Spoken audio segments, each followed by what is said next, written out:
तर बघा मित्रमैत्रिणींनो, आता आपली ब्रह्मकमळाची पूजा झाली, मग महादेवाची पण पूजा झाली आता. तर आपण हे ब्रह्मकमळ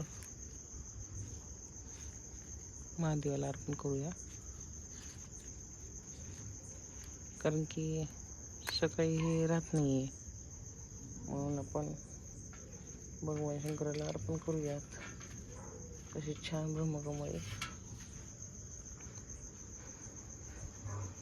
मला तर खूप आनंद होत आहे बघा.